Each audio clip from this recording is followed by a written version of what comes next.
এই যে এতগুলো মানুষের নাম কেন জানেন? এই রাজাপুরের কথা আপনারা যেটা দাবি করছেন, যখন দাবি করেন তখন আমাদের তো লজ্জা লাগে। এই রাজাপুরকে আমরা বুকের ভিতরে এমন ভাবে ধারণ করি, আমি যদি রাজনীতি না করতাম এই মেগাগোসা আর রাজাপুরে কমপক্ষে আমার 30 থেকে 40 বার বা 50 বারের মতো এসেছি। এই বাটিতে আমি রাজনীতি না করলে কোনোদিন আসতাম।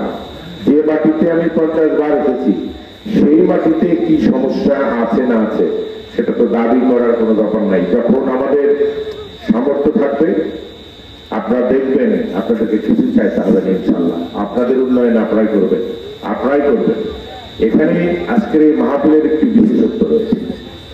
অনেক মাহফিল করছি আমি, আজকে আমরা এখনই 12 থেকে আসলাম।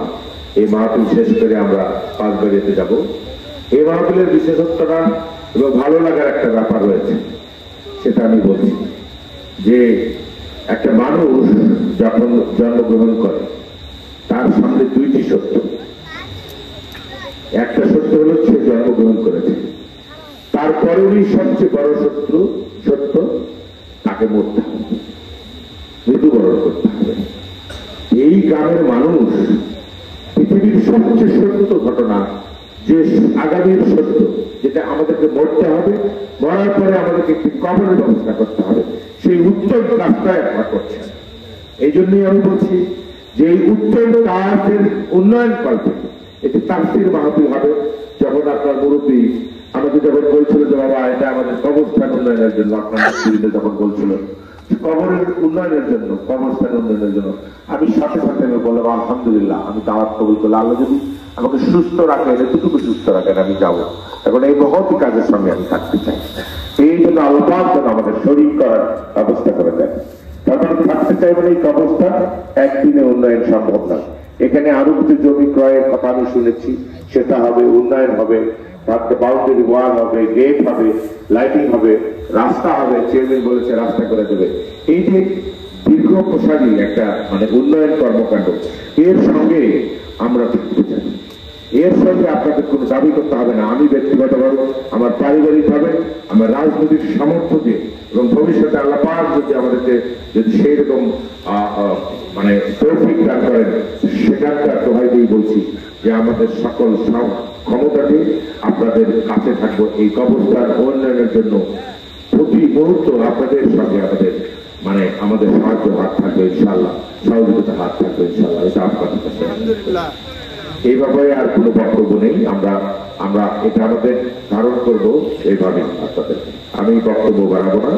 এখানে মাওলানা সাহেব কথা বলছে, তার কথার মধ্যে কিছু কথা এসেছে যে আলহামদুলিল্লাহ দীর্ঘদিন পর এই যে মানুষগুলা সবার মুখের মধ্যে, চোখের মুখে দেখতে দেখতে তৃপ্তির ছোঁয়া, আত্মতৃপ্তি আমাদের মধ্যে কোনো উৎকণ্ঠা নেই, আমাদের মধ্যে এরকম সম্ভাবনা নেই যে ওয়াজ শেষ হওয়ার পরে মাওলানা সাহেব কিন্তু ওয়াজ করবেন, এই মাহফিলের বাকি বন্ধ করে তাকে বোরকা পরে পালাতে হবে, এই সম্ভাবনা নাই ইনশাআল্লাহ। এইরকম একটি পরিবেশ আমরা পেয়েছি। এই পরিবেশ একদিনে সম্ভব হয় না।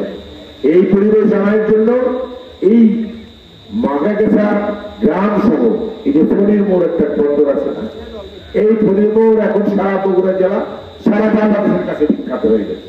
কেন হয়েছে? আমরা যখন বগুড়া শহরে মিছিল মিটিং করতে আর কোন কোথাও দাঁড়াতে দিচ্ছিল না, তারালেই গুলি, মাঝে মোড়ে চেষ্টা করলাম গুলি, যেখানেই দাঁড়াই সেখানেই গুলি। এক পর্যায়ে এসে আমরা ফণির মোড়ে অবস্থান নিলাম, সেখানে পুলিশ শুধু গুলিগুলো করতো না, আমাদের 10 মিনিট 20 মিনিট আধা ঘন্টা সময় দিত। এই আধা ঘন্টার মধ্যে আমরা অনুমত করে আমরা এখানে একটা মিছিল করে যান এখানে ভেঙে যেতাম।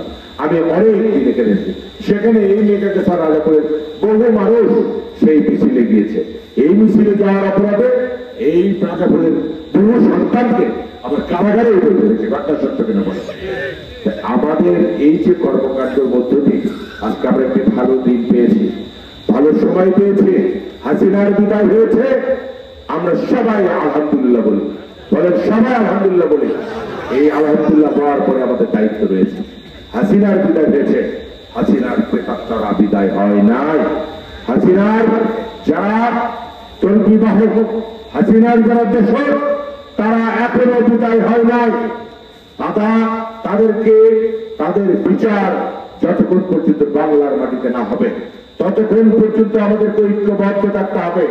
যতক্ষণ পর্যন্ত যে দাবি নিয়ে আমরা গত 15.5 বছর ধরে আমরা রাজনীতিতে ছিলাম, আমরা আন্দোলনে ছিলাম, সংগ্রামে ছিলাম, আমাদের শত শত হাজার হাজার ভাইকে আমরা হারিয়েছি, আমাদের খুনের শিকার হয়েছে, গুমের শিকার হয়েছে, আমাদের মা দেশনেত্রী বেগম খালেদা জিয়াকে 6 বছর কারাগারে রাখা হয়েছে, আমাদের ভাই তারেক রহমানকে এখন পর্যন্ত বাংলাদেশে আসতে দেওয়া হয় নাই, এবং অনেক মাওলানা সাহেবকে তাদেরকে বিনা দোষে কারাগারে নিক্ষেপ করা হয়েছে, তাদেরকে ফাঁসির মঞ্চে তাকে ঝুলানো হয়েছে।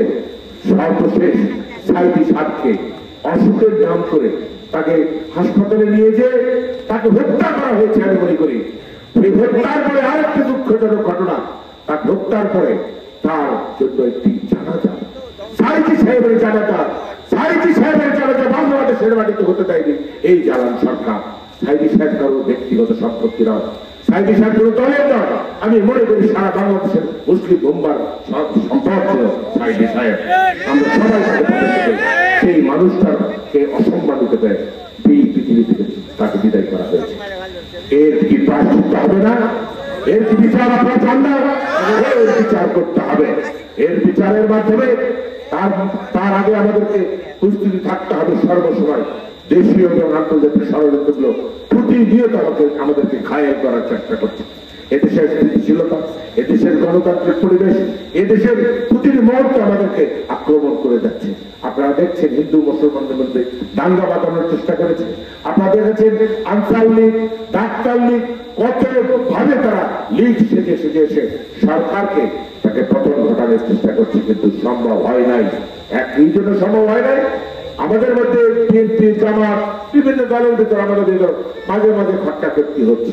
কিন্তু যখনই হাসিনার প্রশ্ন আসে, যখনই আওয়ামী লীগের প্রশ্ন আসে, তখনই ওই 5ই আগস্টের মতো সবাই মিলে এক হয়ে হাসিনার বিরুদ্ধে অবস্থান নিচ্ছে। এটাই আমাদের শক্তি, এই শক্তিকেই ধরে রাখতে হবে এবং আগামী থেকে সুষ্ঠু নিরপেক্ষ নির্বাচন হওয়া পর্যন্ত আমাদেরকে সবাইকে ঐক্যবদ্ধ থাকতে হবে।